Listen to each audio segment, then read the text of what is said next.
कल किसी ने एक प्रश्न किया था यहां से अलग कि कोई तांत्रिक मेरे पीछे पड़ा है और मेरे वंश का विनाश करने का संकल्प किया है, वो मेरा नाश कर रहा है, क्या आप मुझे बचा सकते हैं?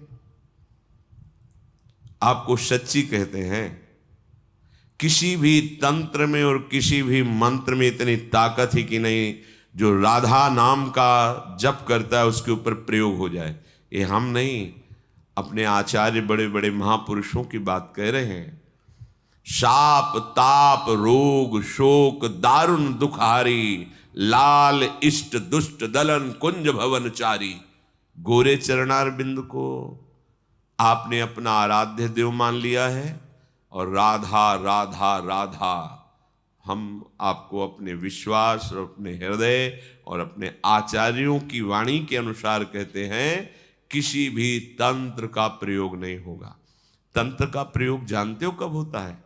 जब तुम्हारा अशुभ कर्म तुम्हारे ऊपर लागू होता है तो वैसे ही संयोग बन जाता है और वही तुम्हें दंड देने के लिए तैयार हो जाता है। अगर हमारा कर्म हमको दंड देने के लिए तैयार नहीं तो वैसे भी कोई तुम्हें दंड नहीं दे सकता।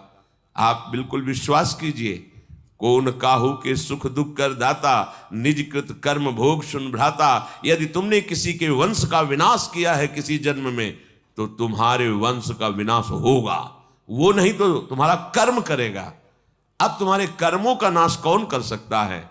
नाम नाम अनुल्लिख्यानंतान तदपराधान मधुपतिर महाप्रेमा विष्टस्तो परम देयम विमसति तवैकम श्री राधे गृणत ही नामामृत रसम।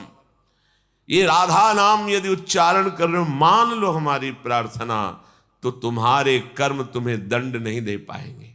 कोई भी इस त्रिभुवन में ऐसा पैदा नहीं हुआ कि तुम्हें कष्ट दे सके। तुम्हारा कर्म लागू होता है, वो कोई रूप रख सकता है, किसी भी व्यक्ति के दिमाग में बैठ सकता है, कोई भी घटना घट सकती है, तुम्हारा ही कर्म है, कोई दूसरा नहीं। तुम सोचते हो मैंने कोई अपराध नहीं किया, ये तंत्र के द्वारा मुझे नष्ट कर रहा है, भूल जाओ, तुम्हारा कर्म तुम्हें दंड दे रहा है। उसी कर्म का विनाश करने में समर्थ है भगवान नाम, प्रभु का नाम।